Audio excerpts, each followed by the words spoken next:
আল্লাহকে সবচেয়ে বেশি ভয় করে জ্ঞানীরা, চালাকেরা, বুদ্ধিমানেরা। আর আল্লাহকে ভয় করে না গাধারা, আল্লাহকে ভয় করে না গর্ধবেরা, আল্লাহকে ভয় করে না বোকারা, আল্লাহকে ভয় করে না অচলেরা, আল্লাহকে ভয় করে না অর্থব্যরা, আল্লাহকে ভয় করে না মূর্খরা, আল্লাহকে ভয় করে না জাহেলেরা, আল্লাহকে ভয় করে না অজ্ঞরা। কথা বুঝতে পেরেছেন? আর আল্লাহকে ভয় করে জ্ঞানী, চালাক, বুদ্ধিমান, সে আল্লাহকে ভয় করে।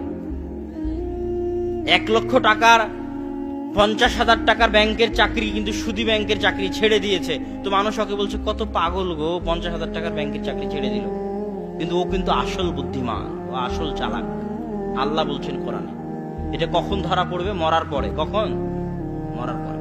আসল বুদ্ধিমান সেই যে মৃত্যুর পরের প্রস্তুতি নেয়, ওই আসল বুদ্ধিমান। ও জানে যে দুনিয়া ক্ষণস্থায়ী, এই দুনিয়ার 10 দিনের 15 দিনের এই টাকা পয়সার কোনো মূল্য নাই, এটা সে জানে। আর যে জানে না, সে পৃথিবীর হাকিকত জানে না, সে আসমান জমিনের হাকিকত জানে না, সে জান্নাত জাহান্নামের হাকিকত জানে না, সে পরকালের হাকিকত জানে না, সে তার নিজের রূহের হাকিকত জানে না, সে তার চোখ, মাথা, ব্রেনের হাকিকত জানে না। আল্লাহ সুবহানাহু ওয়া তাআলা তাকে যে ব্রেন দিয়েছেন, বিজ্ঞান বলছে, বর্তমান বিজ্ঞান, যে মানুষ যদি 800, 900, 1000 বছর বেঁচে থাকে, তো এই ব্রেন এত পাওয়ারফুল যে 1000 বছরের সব ঘটনা মনে রাখতে পারবে। আপনি মনে করছেন 60 বছর বেঁচে আছি, 60 বছর পর কথা ভুলে যাচ্ছেন, মনে থাকে না, তাহলে মনে হয় আপনার ব্রেনের দুর্বলতা।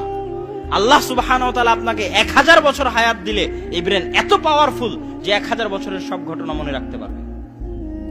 সে তার এই ব্রেনের হাকিকত বুঝে না, তাহলে সে অজ্ঞ, মূর্খ।